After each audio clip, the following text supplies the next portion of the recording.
This is story number 1, and it made me realize you never really know who's living right above you.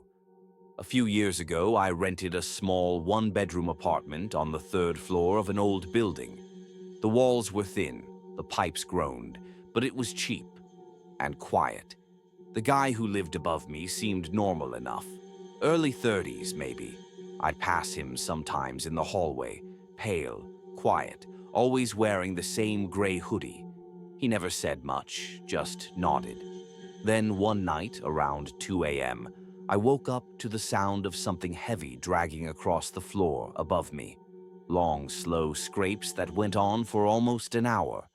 I figured maybe he was moving furniture, but who does that at 2 a.m.? The next night, same thing. And the night after that, it sounded like he was hammering. A few days later, I ran into the landlord and casually mentioned it. He frowned and said, "That unit's been empty for over a month." I laughed, thought maybe he meant the wrong one, but he checked his clipboard. Nope. 4B's empty. Has been. My stomach dropped. That night, I stayed up. Around 1:30, I turned off all my lights and sat in silence. Sure enough, there it was again. Slow, dragging footsteps across the ceiling. I called the landlord again the next morning. He agreed to check it out. When he came back down, he looked shaken. Said the front door to the apartment was locked from the inside. The police were called to open it. And what they found still messes me up to this day. Inside was a sleeping bag, a pile of fast food wrappers, and a small camera set up on a tripod, pointed straight down through a vent in the floor. The vent directly above my bed. The man had been sneaking into the empty apartment and living there, filming through the vent whenever I slept.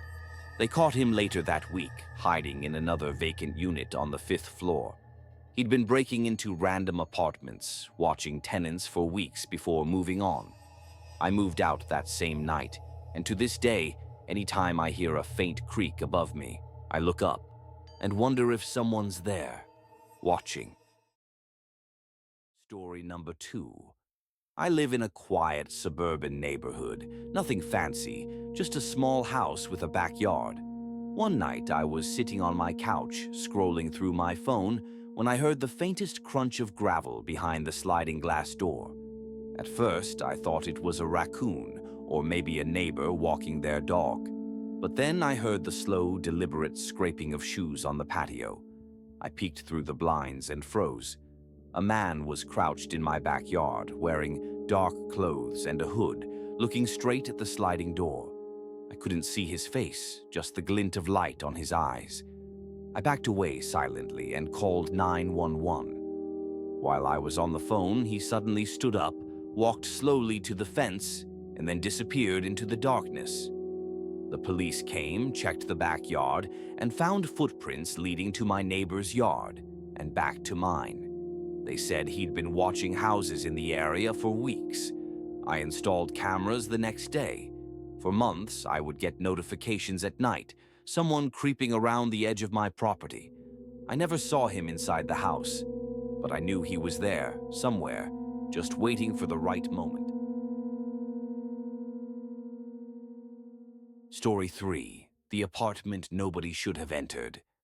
I was staying at a friend's apartment in the city while they were out of town. It was a busy, well-lit area. People walking their dogs, joggers passing by, cafes still open late. The building itself felt safe, with security cameras and a locked entrance, but I never expected what would happen. The first night, I went to bed around 11. Around 2 a.m., I heard the faint sound of the front door buzzing, like someone was trying to get in. At first, I thought maybe the night janitor had a key. Then I heard footsteps echoing in the hallway outside my apartment. Slow, deliberate, careful. My heart started racing. I grabbed my phone and quietly called 911, whispering that someone was inside. I crept to peek through the peephole. A man in dark clothes was trying the doors, glancing around. I could just make out his face under the dim streetlight filtering through the window. He froze for a second, like he sensed someone was watching. My hand trembled over the phone. The operator told me to stay calm and quiet. Suddenly, a loud crash from the kitchen. He'd kicked over a trash can. My adrenaline spiked, every muscle tensed. Then came the scariest sound, a soft, almost casual laugh. He whispered something I couldn't understand. My mind raced. Did he know I was there? He moved toward the living room, and then the unmistakable sound of him fiddling with the front door. He wasn't leaving. He was trying to make sure he could escape quickly if needed. I hid in the bedroom closet, covering my mouth to stay silent. My phone was still on speaker with the police. I could hear him moving around, muttering, searching each room. Finally, after what felt like hours, I heard the sirens. The lights outside the building must have caught his attention, because he bolted, smashing a small window on the balcony and running into the night. When the police arrived, they found evidence that he'd been planning this for weeks. Maps of nearby buildings, tools, and lists of apartments. They never caught him. Even now, months later, I double-check the locks and the peephole every night. I can't shake the memory of the laugh, the whispers, and those slow, deliberate footsteps in my apartment that night. I had rented a small cabin deep in the countryside for a weekend getaway. No neighbors for miles, just trees, dirt roads, and silence. I wanted peace and solitude, and I got far more than I bargained for. The first night, I made a fire, cooked dinner, and settled in around 10 p.m. The wind rattled the cabin's old shutters, and I could hear the distant hoot of an owl. Everything seemed normal, until I heard it. The crunch of footsteps on the gravel driveway. At first, I thought it was another guest, maybe someone delivering supplies. But this was wrong. The steps were slow, deliberate, and getting closer to the front door. I froze. I peeked out the window. A man in dark clothing, a hood over his head, was walking toward the cabin. He didn't run. He didn't hesitate. He just moved like he knew exactly where he was going.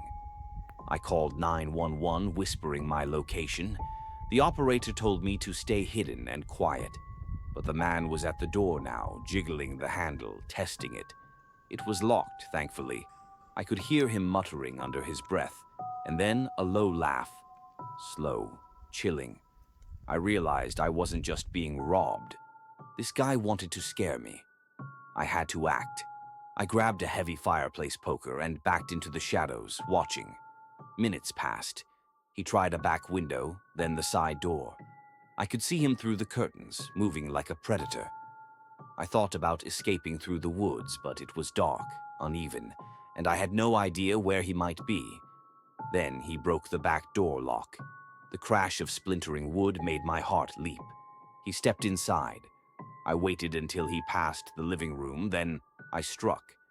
I swung the poker with all my strength, hitting him in the arm. He staggered, and I bolted toward the bedroom, slamming the door behind me. My phone was dead. No signal.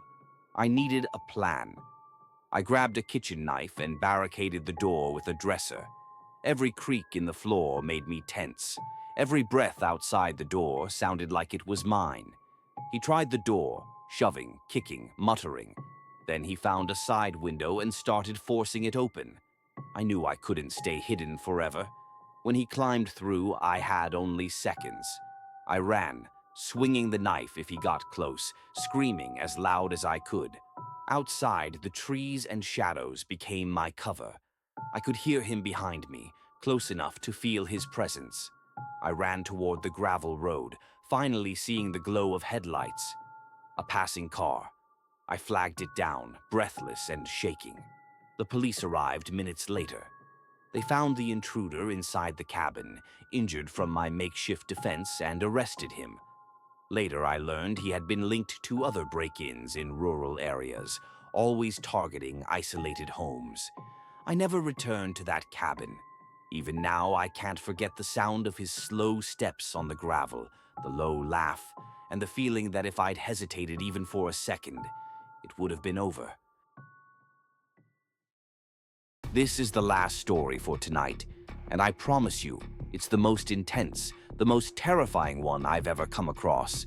If you thought the others were scary, wait until you hear this. I lived alone in a small house on the outskirts of the city. It wasn't fancy, but it was mine. Quiet, secure, or so I thought. It was a Friday night. I was asleep when I woke to the sound of breaking glass downstairs. My heart jumped. Someone was inside. I grabbed the nearest object, a metal baseball bat, and crept to the top of the stairs. Shadows moved across the living room.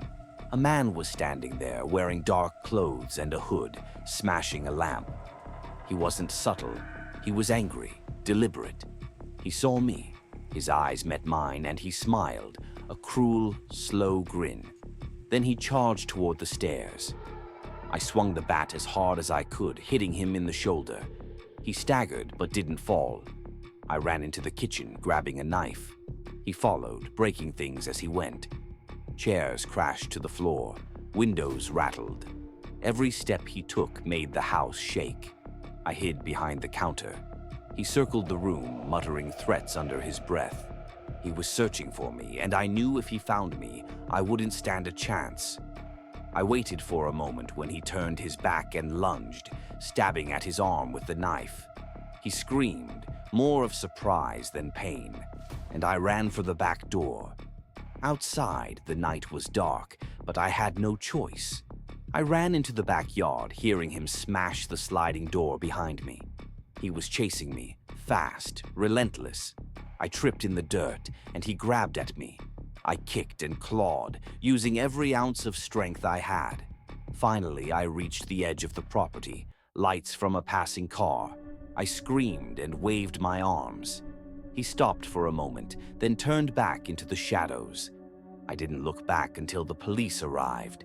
They told me he had been linked to violent break-ins, homes like mine late at night, isolated or with people inside. He'd attacked before, and now I knew I had narrowly escaped with my life. Even now, I can't sleep without checking every door, every window, and listening for the faintest sound in the dark. Because I know he's still out there, and if I'd hesitated, I wouldn't be here to tell the story. So remember this, of all the stories tonight, this is the one that makes you think twice about being alone in your home. Stay alert and stay safe.